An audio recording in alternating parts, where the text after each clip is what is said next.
to summon her finest first.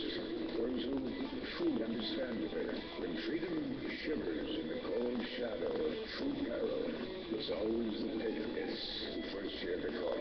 When loss of liberty is looming, as it is now, the siren sounds first in the hearts of freedom's vanguard, who come from their simple homes to find the fire and fight. That symbolizes the full measure of human dignity and liberty.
Revolution Radio listeners, the sun is rising across this great United States, and that means it's straight from the heart of Texas. It is time for Clayton Douglas, the Free American. Take it away, Clayton. Good morning, ladies and gentlemen. Welcome to another edition of the Free American. Today we're going to do something a little different. I have a guest that'll be coming up. His name is Mike Jones, and he's a musician, singer, songwriter, and a movie producer. Links are all up on my site, freeamerican.com. You can see parts of his movie that he made, Born to Ride, and or Live to Ride, depending on when it was when he conquered all of the problems on setting up a movie. But I met him in Sturgis, and I'll tell you that story coming up on the second half. I wanted to do something a little different today. A lot of you know about my book, Mystery Babylon, The New World Order Unveiled. It's factual. It covers a lot of the things that we talk about, including the war that's been declared on us. Oh, and I better tell you about that first. A bill passed late last night, 93-7 in the Senate, that basically declares the entire United States of America a battleground, now, that was introduced by Senator Levin, so go ahead, call me anti-Semitic again. In my film, True Face of FEMA, I filmed the first briefing of law enforcement by FEMA, and I warned you that this was coming. Yeah, we're going to be in for a long war, longer than the Cold War, perhaps, and this war will be fought on American soil, said Colonel John Brinkerhoff, briefing law enforcement. Well, we've also told you, he also talked about posse comitatus, didn't really mean what it was supposed to mean, and that Congress could bypass that at any time. Well, it looks like the Senate has. The bill passed late last night, 93-7. That means you got 93 traitors in the Senate that declares the entire United States of America battleground. What this means is that the U.S. military can now operate with impunity and grant the U.S. military the unchecked power to arrest, detain, interrogate, and even assassinate United States citizens with impunity. What this means is the United States is basically declaring war with itself. We need to shed light on this, make sure it does not become law. Otherwise, you can just say goodbye to the Bill of Rights and everything Americans used to stand for. The link to that is on my website, freeamerican.com. But now I want to do something a little different. I've warned you about all this in my films and my books, and even in my fiction book, One Bloody Alabaster Eye, I told you that this war was coming. I wrote about it almost 10 years ago. And I wrote 2 books in that series, One Bloody Alabaster Eye and Deadly Flashes of Silver. These are chronological short stories, and they detail the awakening of a man. Now, what I'm going to share with you, kind of, you know, do you remember The Shadow? You remember the listening to radio and hanging on The Shadow knows and listening to that? Well, that's kind of what I want to do today. It's kind of what I want to do today. We're going to do a short story that is set chronologically after One Bloody Alabaster Eye, which contains a future segment in which we are in a full-scale war, and Deadly Flashes of Silver about an atomic attack, an attempted atomic attack on a nuclear power plant in Florida. And again, this was written 10 years ago, before the attack on Fukushima. So, and the fiction that I wrote 45 years ago is also happening today, at least in Colorado and Washington State, where I suggested that the real way to deal with everything is to abolish all the laws against victimless crimes, because if they can bust you for marijuana, they can bust you for guns, they can bust you for just about anything. They did that to a guy in Texas. A cop slammed him up against the hood for carrying on his shoulder, with it pointed at the ground, a rifle. It's happening, and now they're going to bolster those cops that we talked about yesterday. They're going to bolster those with troops, and they probably won't be all American troops. Probably not. Now, let's do this. This is just this is old-time radio. This is old-time radio. Now, I have been accused, guys. I was accused when I let people read the first draft of my book in Miami. Clay, this is you, isn't it? You're writing about you. No, no, no. My character's younger, stronger, faster, better looking, got more money, and killed more people than I have. I awoke to the subtle rocking informing me someone had just stepped on my houseboat.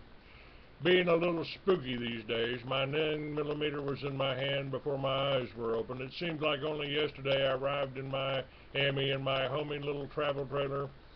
But it's been over a year since it was blown to kingdom come. So many people have tried to kill me this year, the gun is never far from my reach. A knock on the hall told me it was friend, not foe. I got up, slipped on some shorts, and let Clark in. I automatically checked on my bike, chained to the dock by a Cobra lock. It's still there. The Cobra's the best you can buy, but this is Miami, so you never really know. Clark made himself at home by starting the coffee. He glanced at the ruffled bed with the Smith & Wesson on the pillow and raised an eyebrow. You prefer that to sleeping with that to women these days? Less hassle, I grunted, still not ready to accept the fact it was morning. I sat down and turned the computer on and another automatic adjuster. Hey, are you still sore about losing that girl to your alter ego? Clark said. I ignored him. As I checked my computer for email, for messages from my office. Lately, it seems to be getting harder for me to maintain my 2 identities. One sat at the computer now, making all the decisions it takes to keep a large real estate and property management company solvent. As Trevor Hamilton, the chairman of the board of Hamilton Properties, I really had little to do outside my morning messages and decisions. The rest of the day I spent as Trevor Cameron, boat bum, biker, and knight errant, defender of the meek, corrector of injustices, and big-hearted chump. The girl to whom he was referring was a Jamaican beauty I fell hard for. I had followed her to Bimini to rescue her from a platoon of Arab terrorists armed with an atomic bomb. There I learned she had gone there voluntarily and was sleeping with their leader. Then things really got hairy, and I got both of us into real trouble. After getting my ass kicked all the way across the Atlantic, everything worked out. The world, or at least Miami, was saved, but I had little or nothing to do with it. In other words, Trevor Cameron got himself showed up bad. So Trevor Hamilton steps in to try and save the day. He arranges to make the lady photographer famous, and nothing she didn't deserve. It's just that she decided she would rather wait to meet Mr. Hamilton, now that she was on the road to success, than to hang out with a biker named Cameron. So I fucked up. What little satisfaction I got was the thought of her hanging around my Houston offices waiting to get an audience with the elusive Hamilton. Clark just wouldn't let it lay. Why didn't you tell her who you really were? Because this is who I really am, I growled. Lesser men would have been put off. I'm 6'4" and bare feet and weigh in around 250, not Clark. This is who you are, this scruffy character with a scowl who hasn't shaved in 3 days, who sports a scraggly mustache and a goatee, whose hair hadn't been cut in 2 months, who would rather ride that damn Harley than attend a stockholders' meetings of his own company, he said, referring to the stir my absence had created a few months back. He poured me a cup of coffee and handed it to me. Hey, it was Daytona Bike Week, I protested weakly. Next year I would move the stockholders meeting up a month to April. Well, I think it's time you cut this shit out and got back to reality. You've become a danger junkie. Otherwise, you wouldn't live in this crime-ridden city. Every day I read about someone being shot or mugged. If this isn't enough, you take your life into your hands every time you get on that bike with all the tourists driving around here. So, it's the same anywhere. You don't have to stay here. If you hate it that much, go back to your Louisiana swamp. Hey, I'm not worried about me. I don't attract shit like you do. Besides, who would look out for you? Clark is a real bright. He's very logical, and it's very hard to argue with him when he's right. Although he's on my payroll, he doesn't act like it. As my friend, he's invaluable to me as my connection with the real world. He and his roommate, Tony Miata, are the only people in Miami that know about my dual life. Clark is an ex-pot connoisseur and a dealer I hired away from a life of crime. Tony Miata is a gruff DEA agent who ended up being a friend. Clark and Tony hit it off so well, they became roommates. Talk about strange. So what's on the agenda today, boss? Are we working or playing? Nothing on the wire that needs attending to, I remarked, standing and stretching. Let me jump into the shower. Then we'll figure out some way to get through the day. A glance in the mirror told me it'd be a good idea to trim my new beard, just in case I wanted to get served in a restaurant. I turned the shower on hot and thought about Clark's comments. After thoroughly reviewing both identities in my mind, it was obvious I was a little bit jealous of Hamilton because I was more comfortable being Cameron, the danger junkie. The lowrider sitting on the dock had been mine since it rolled off the showroom floor in '82, but it had begun to take up more and more of my time. I found the company of hardcore bikers preferable to the three-piece suits in the business world. Bikers are real. They tell you what they think. In Miami, it's beautiful and dangerous, and I love it, but maybe it was time to get away for a while. I was getting too jumpy. What's the date, Clark? I called as I got out of the shower. July 28th. Why? You're right. I need to get out of Miami, so you're in charge. I pulled on a pair of jeans, my high boots, and a t-shirt. I put a couple of extra jeans and shirts in the pack along with my rain gear and leather jacket. A toilet kit topped it off. I carried it out into the salon where a clerk was staring at me as though I'd lost my mind. What are you doing? Where are you going? Sturgis. I'm going to Sturgis. He followed me out to the bike. Where the hell is Sturgis? South Dakota. On this? You're going to ride all the way to South Dakota on the spur of the moment? Not quite the spur of the moment. I've known about it all along. I just hadn't made up my mind. How am I supposed to handle your affairs?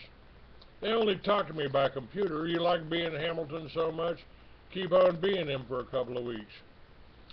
What if I make the wrong decision? It could cost you millions. I started the bike. See why I like being Cameron?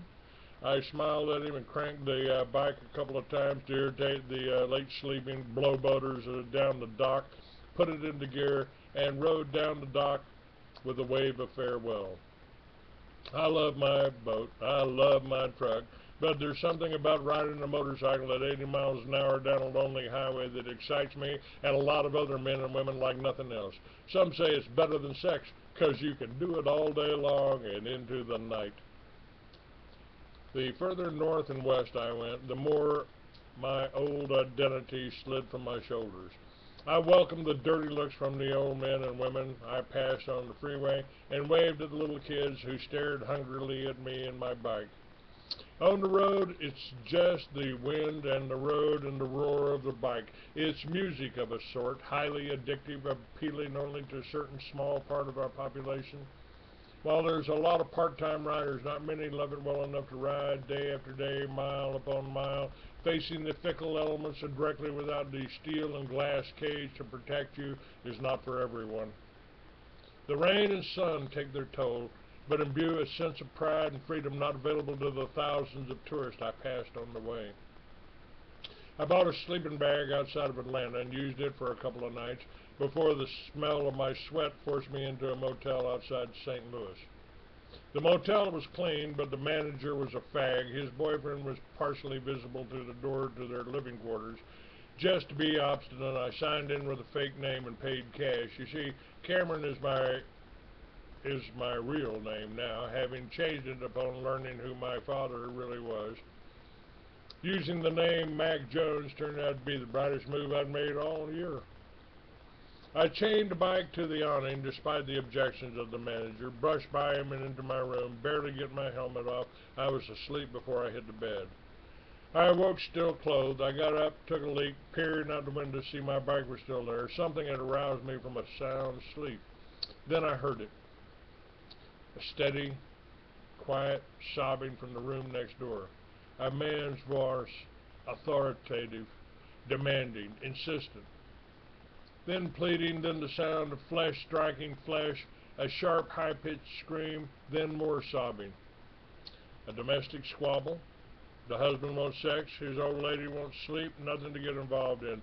The old lady was out of line at the bar tonight. Hubby's pissed. It'll pass. Go back to sleep, Cameron. Nothing you can do. Don't fuck up your vacation. You're a stranger in a strange state. Then the scream again, plaintive, terrified, pain being inflicted. Called the police, informed the wimpy, whiny manager. No one could hear it but me. They had an inn room and the motel was sparsely inhabited.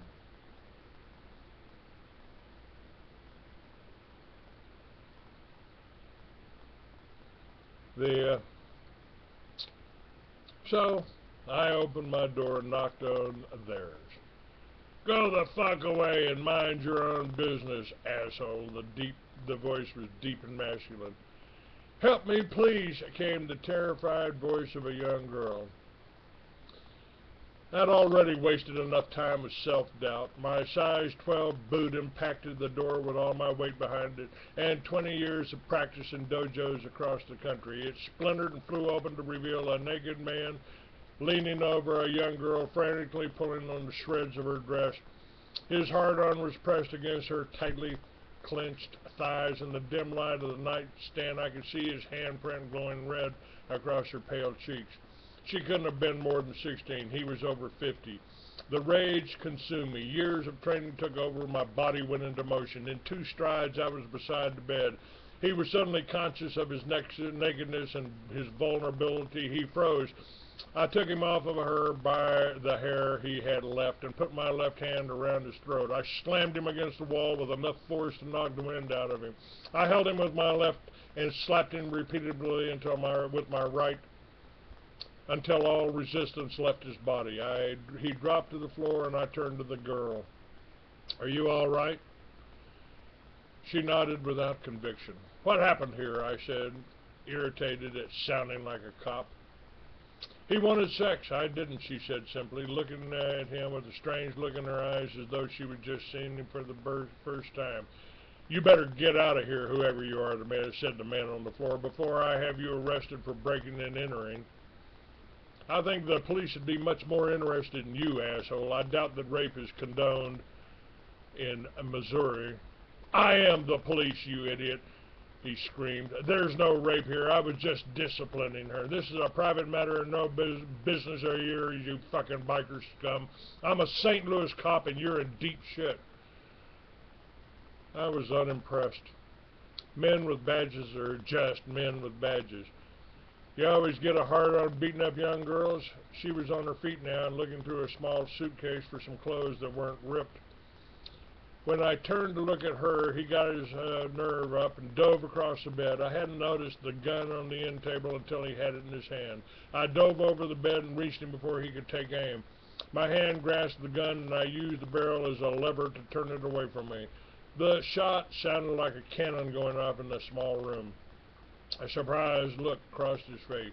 He looked down and saw the blood pumping from his chest.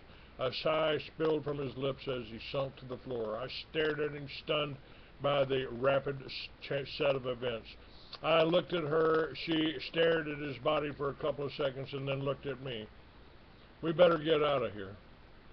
"Wait a minute. This was self-defense. He was attacking you. He pulled a gun on me," I stammered. "We haven't done anything wrong. Would you want to run? That'll only make us look guilty." "This guy was a cop. He was arresting me for being a hooker. Do you really think the St. Louis cops are going to believe you broke down the door to save me? They'll hang us both. I'm a runaway with a record and you're a biker. Get real. You just killed a cop and I'm no credible witness. I'll go to jail as an accessory. Before they take us out of this hotel room, they will have their version written in stone." She could be right. I walked over to the door to see how much attention we attracted. To my surprise, there were no lights on, no people looking out the window. The shot hadn't been heard. No one had seen or heard me kick the door in. I took the sheet and wiped all the traces of my fingerprints from the gun. We gathered up her small bag and the dress he had torn off of her. We closed the door as best we could. It would pass until the maid came. Quietly, we went next door to my room. I took a moment to wipe down anything I might have touched in that room, then loaded the bike and pushed it from the parking lot. Through it all, she never said a word. She didn't speak until St. Louis fell behind us. "Thank you," she said. I didn't answer until we were out of Missouri and into Illinois. "You're welcome." She didn't answer. She was asleep, sandwiched between me and the sissy bar. When the sun rose, I had to ask her as we pulled into a truck stop. I gassed the bike and bought us breakfast. She devoured hers and asked for more pancakes. "How long has it been since you ate?" "Days at least." "Where are you from?" "Chicago." Getting information from her was like pulling teeth. "What are you doing in St. Louis?" "Trying to get enough money to get to Denver." "Who's in Denver?" "Nobody. I just wanted to see the mountains." "Where's your family?" "Mother's dead, Dad's drunk. He wasn't any better than the cop you killed." She said it matter-of-factly. I winced and looked around to see if anybody had heard. I was lucky again. "Look, this is not the kind of thing you discuss in public places." "You brought it up." "My dad's been fucking me since I was 12. I just got tired of it and came here. That prick was my first trick, a cop. He wasn't even going to pay me. I was so hungry, I wish he had been my dad." Then the tears started silently rolling down her cheeks. I passed her a napkin. She used it and looked at me. Thank you for feeding me. You want a blowjob? No thanks, although I felt a stirring in my jeans. Perhaps beneath the wind-blown, blonde-haired, smudged makeup she was a very pretty girl. Blue eyes peered through to heavily applied mascara. She must have read my look, if not my thoughts. Oh, I'm a mess. Let me go clean up. I'll be right back. She knew already what men wanted and was more than willing to pay for her breakfast. Suddenly I felt a chill of fear. What if she didn't come back from the restroom? She was my only witness. If she disappeared and I had overlooked some tiny bit of evidence, I could get a life. I breathed a sigh of relief when she returned from the bathroom. She was my companion for the time being, like it or not. Would you like to go to Sturgis with me? I asked casually. While she might be streetwise, she couldn't know might be facing, what we might be faced with if I'd left any clues. For the first time, her smile lit up her face. Gee, that would be fun. Maybe you should tell me your name. Her name was Charlotte, and she was a perfect companion. She loved riding with me, made no complaints or demands, and did not seem compelled to talk or ask questions. I introduced myself as Mac. Caution prevailed over honesty. I hate being dependent on anyone, and considering the circumstances under which we met, she already had me by the balls if she was that kind of woman. She seemed puzzled that I didn't take her up on her offer of sex. It was hard. She was a perfectly fine female of the species, 36C, 24-inch waist, and a tight little butt. I was intensely aware of her as she held onto me in our flight across Iowa. I kept my intentions purely platonic despite her offer. For some reason, I felt compelled to show her all men were not like her father, which I was old enough to be, and the dick in St. Louis. Reviewing the incident over and over in my mind in the screaming silence of the wind, I decided I had a chance to get away with it. I had been wearing a helmet and a face shield in Missouri when I checked into the motel. The manager hadn't seen my face. I had not registered under any name near mine out of perverseness, nor had anyone seen my Florida license plate. My pack had slid down and covered it. There were no fingerprints to lead them to me. My blood-stained clothes were now ashes in an Illinois cornfield. There would be a local alert for a big biker, but they would not directly link me to the crime. My companion said the clerk had not seen her in the back of his squad car. The police would be looking for a single rider. We were safer together. Thus I justified my actions. She seemed untroubled by her near rape, and witnessing the death of a fellow human being was encouraged as just another TV show to one still evolving from the ignorant bliss of youth. I decided she had the maturity few possess to accept the things they cannot change and the courage to live on without self-incrimination.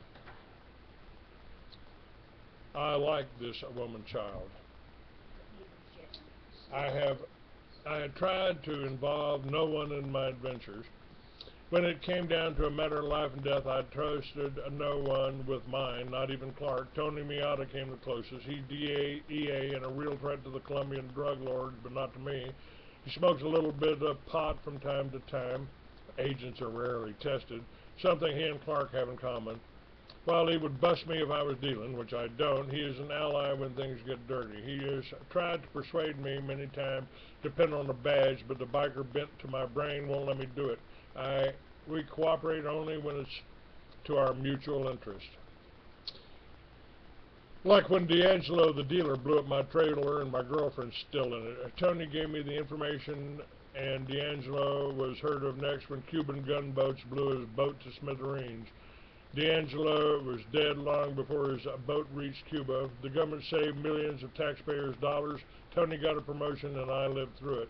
So it seemed logical to me to call him up from a phone booth at a truck stop out of Sioux City. When he answered his private line, it was with his usual sarcastic, rasping voice. "That you, Cameron?" A chill ran up my spine. It wasn't a good sign. I don't call that often. "What is it? You got a line that only I have the number?" I knew that wasn't true.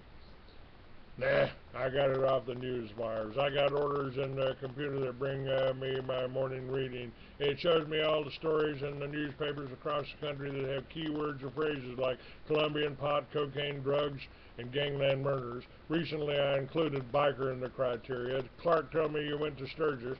Then I read about a detective being shot with his own gun, and the only suspect being a huge unidentified biker. No clues, no fingerprints, no witnesses. Somehow I thought about you. So why are you calling, Cameron? He said pleasantly. I hate it when he's pleasant. I just had a little information about that very incident. Somehow I knew that. There was a witness, a girl this guy tried to rape. When somebody kicked the door in and tried to stop it, the guy went for his gun. There was a struggle. The gun went off. The girl was underage and abused runaway. So, how did you come upon this? She ran away to me. Does she know the guy that saved her? Never saw him before. Doesn't know his name, I said carefully. How old? I'd say 16, but I haven't asked her. She doesn't volunteer much, I added. So, what are you planning on doing with her? I don't know. I'm on my way to Sturgis, as I originally planned. She was sure that the cops would protect their own. That meant making her out to be a liar and the guy into a murderer. I thought it was remarkable insight for a girl so young. Gee, if this guy was a federal agent, I might have some say in this, but as of right now, it's just a local statewide manhunt. I imagine they would think the guy was headed for Sturgis and the cops would be out in force checking everyone they could. Of course, with 100,000 guys there answering the vague description they have, he might just be lucky enough to slip through. The only lead they really have is that boot print on the door. Quit trying to enlist me, Tony. It won't work. If you can't help, I'll think of something else. So they don't know about the girl, and they won't if that's what it takes. Have someone meet me in Sturgis on Monday at noon on the southwest corner of Maiden and Junction, and I'll let him take the girl's statement. If that's not enough, I'll let you put her on a polygraph later. What if I just let the locals handle it? I would feel really bad about that. I don't have that many friends. He chuckled. I love talking with you. Trevor, you have such a way with words. If everyone was like you, wiretaps would be worthless. So where are you now? Gone, I said as I hung up. Dealing with Tony is a little like having a pet rattlesnake. You have to handle it carefully and never forget that it is dangerous. What now? She asked. A shoe shop. These boots have gone to hell and need new soles. Clark likes to say that I'm lucky. We argue about it all the time. He says to have lived through all the things I have is luck. I say to get in these situations in the first place rules out everything but bad luck. I was glad to accept his version this time. We made it through South Dakota without getting stopped, though I saw many bikes pulled over. We barely escaped a freak storm complete with a tornado that picked up one biker and slammed him across the highway. A little rain and dust was the worst we endured. We got to Sturgis on Sunday. We stayed at the campground a few miles from town. She was fascinated by the bikes and by the bikers and their uninhibited partying. Their shouts of, "Show us your tits," were rewarded by a big smile, but little else. She took them in stride as she had everything that had transpired. The police called in reinforcement from neighboring states, so we stayed in the campground. We slept in our clothes, but huddled together for warmth.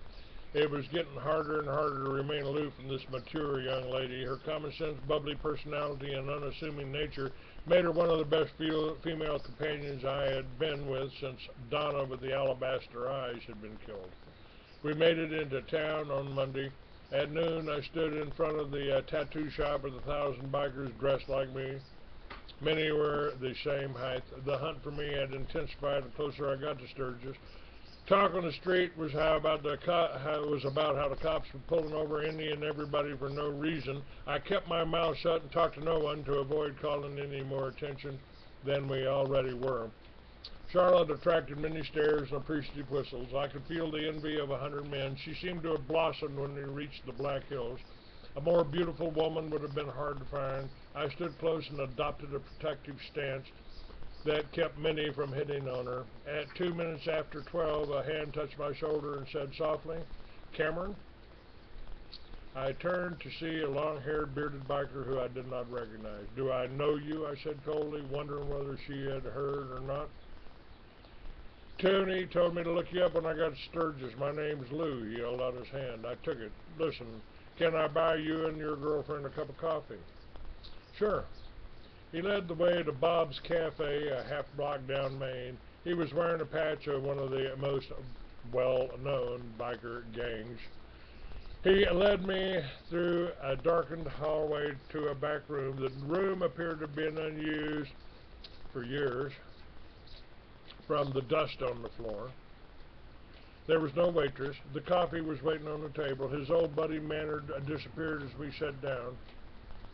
This is highly irregular. I don't like it at all. I've spent the last 5 years getting to where I am now, and Miata tells me to break cover to get the statement of some 16-year-old girl. Who are in you anyway, Mac? Just Mac to you. Lou, I said, breaking into his tirade. I turned to Charlotte. Honey, tell this man what happened to you in St. Louis. Everything that happened up until you met me. We had discussed what she would say. Whether or not she would go along with my plan was yet to be seen. First of all, I'm 17, she said defiantly. Shouldn't you be taping this? I interrupted. I am, he said with a glare, tapping his Sturgis pen.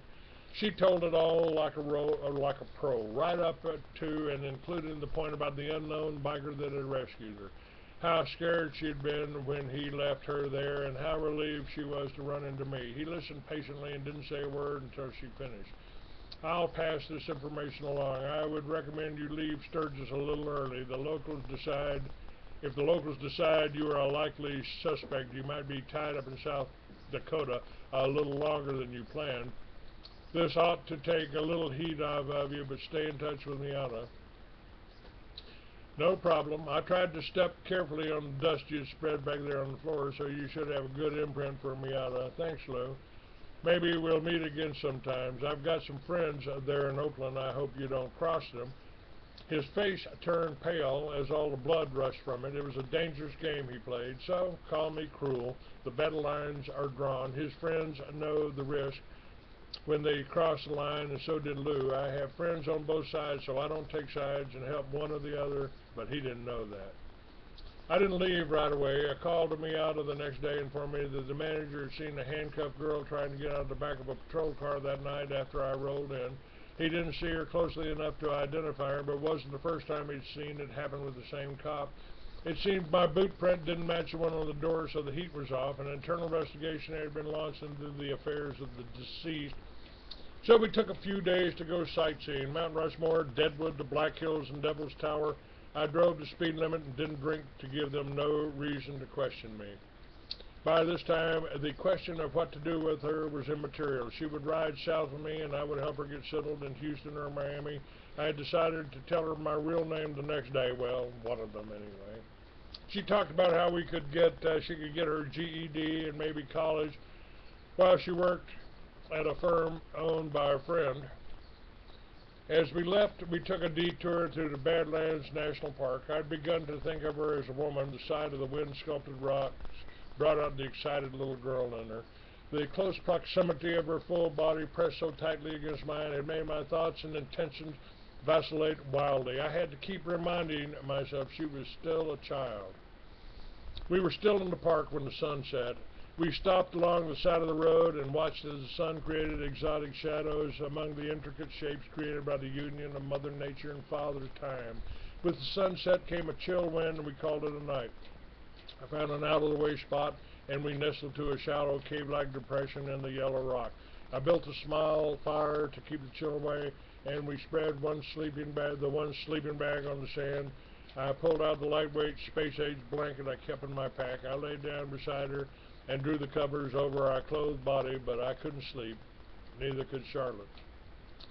In a small voice, she said, Mac?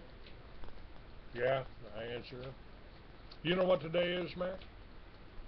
No, Charlotte. It's my birthday, Mac. I'm a woman today. Then she was in my arms, her lips on mine and her hands busy unbuttoning my clothes. Much later, I told her, my name's Trevor Cameron, Charlotte. She smiled coyly. I know. Hamilton, too. I went through your wallet days ago, you silly, noble darling. I don't care what you call yourself. Now, maybe you can relax and do that to me again. The end.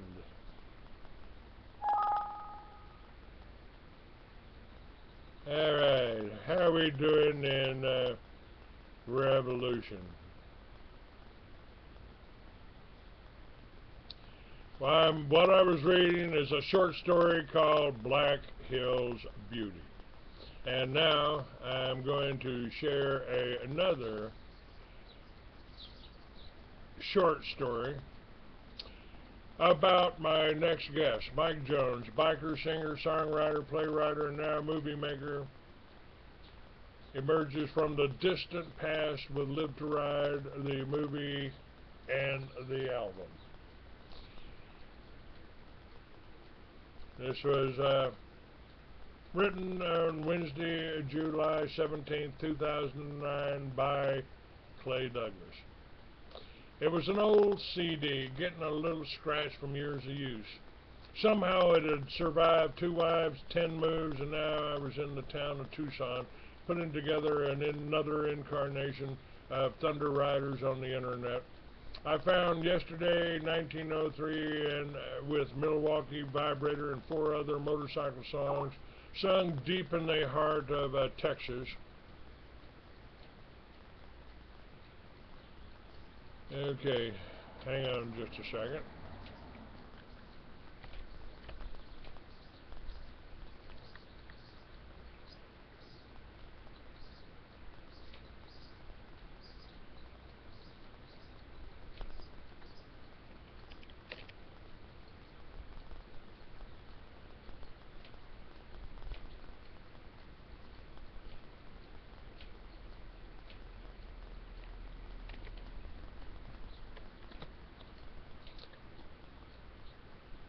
Okay.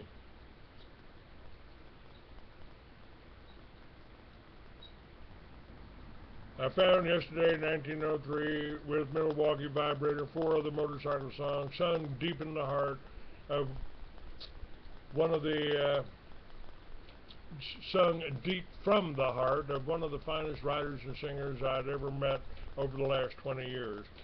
My travels and writing about the motorcycle community had put me on the pages of Easy Rider, motorcycle industry, and biker magazines around the country.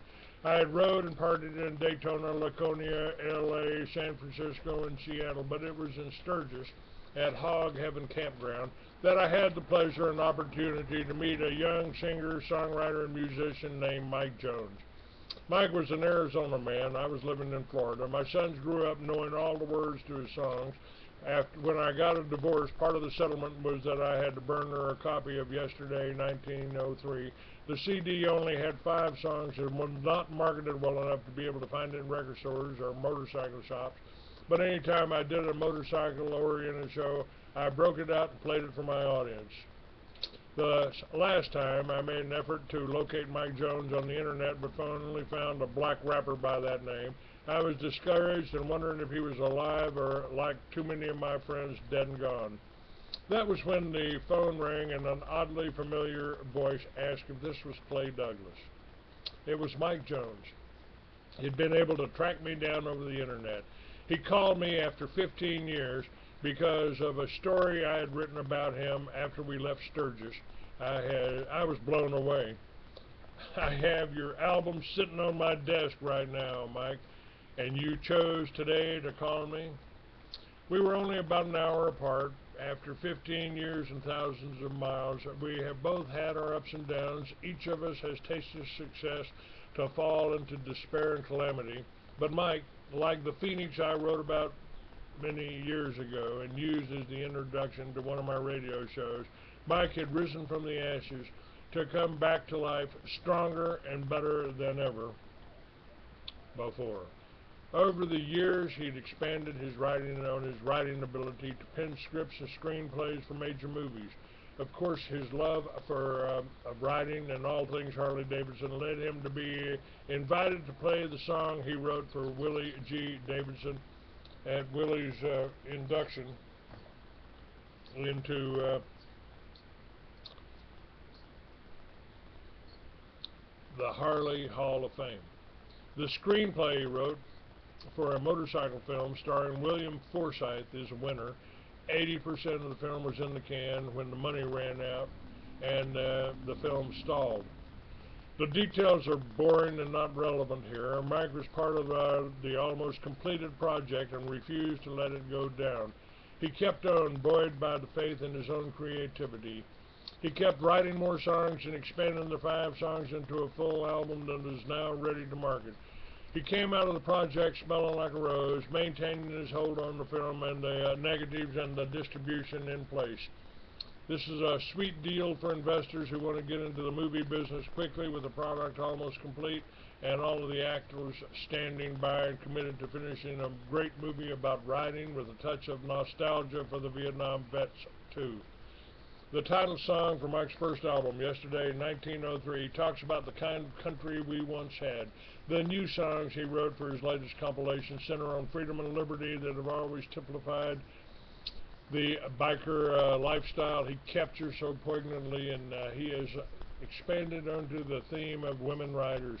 She Rides was the heart-wrenching lament of a lost love now riding on streets of gold, and his Milwaukee Vibrator were both hits on his first album, but he's taken into account that a large and growing segment of our motorcycle community is female and penned a few more tunes that will capture the segment's imagination. The timing was incredible. I was still just trying to do a weekly radio show for my new ThunderRiders.us. Mike was my first guest. You can hear that interview and listen to his original album on Thunder Riders. That site has links to his wolfonthemoon.com that has trailers for the movie and samples of his new tunes as well. A few calls to biker-related publications informing them of Mike's new album has caused some excitement, and I plan on following and writing about his career, even helping him market and distribute his new album. It's possible I might even work on a movie with Mike and help him promote the movie. It's an exciting time in both of our lives. It was like finding a lost brother. You could call it synchronicity, coincidence, fate, or an act of God. The outcome is still in the future, but I feel like Mike and I were brought together for a reason, and I plan on doing a series of articles on this remarkably talented individual as he builds a dynamic company around his already legendary music.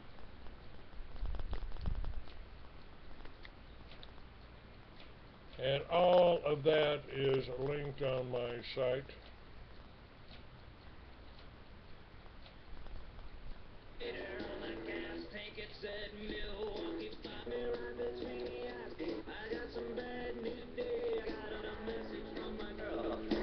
She had said, doing me by surprise, it hit me right between the eyes, and it took a little piece of my manhood away.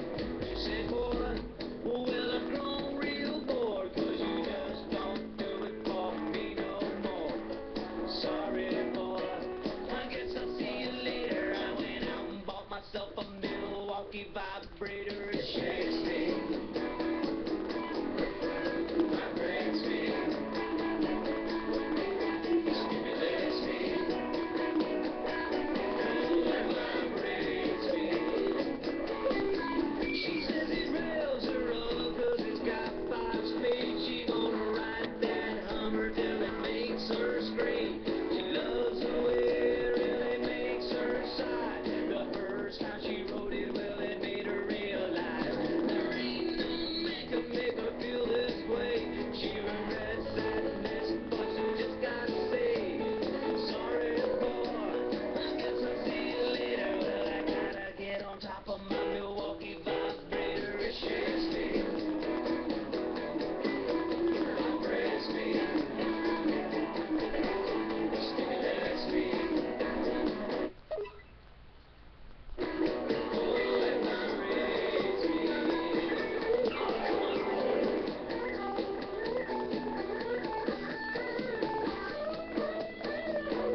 took it down and back up. It's still, it was placed again on the internet.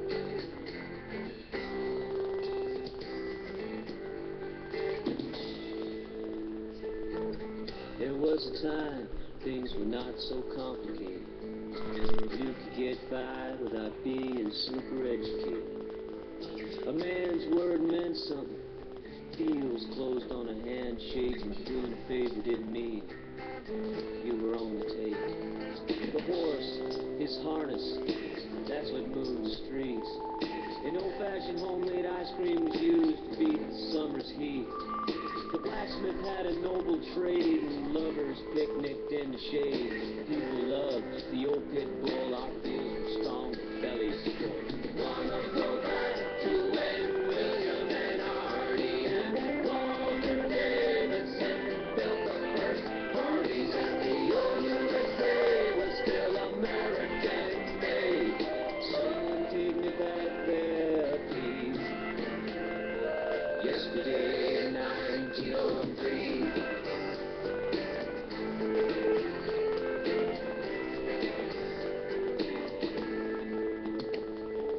Families stayed together through the good and bad. They took it all in stride. They took the happy with the sad. And all hell broke loose and Junior lied, and grandparents stayed at home to die. We knew the wisdom came with age, or advisors like that would say. Most things had a proper use, and no one made a cheap excuse. Games were made with blood, sweat, and tears. A child born was called for cheer. Hell yes, there's struggle when you're trying to survive. Gave him character, you'd see it in his eye. When he bowed his head at the table at night, he'd thank the Lord for his family and wife. Wanna go back to when William and Hardy and Walter Davidson built the first parties, and the old USA was still American made. Someone take me back there, please.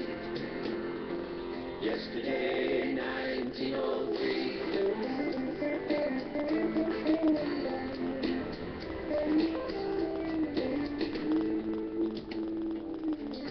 Times have changed. Can't deny it. Politicians change it. Just ain't gonna buy it. Empty words and empty dreams. The world struggles, a nation scream. What kind of men create a place with hungry children and men in space? Well, the value on a human life is determined by the gasoline price. What was his name? I don't give a damn. Whatever happened to my old Uncle Sam? The one I thought would protect me, is he out somewhere overseas, giving away my sweat and toil? Just don't give away my American soil. Wanna go back to when William and Hardy and Walter Davidson built the first parties, and the old USA was still American made. Someone take me back there, please. Yesterday in 1903.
City.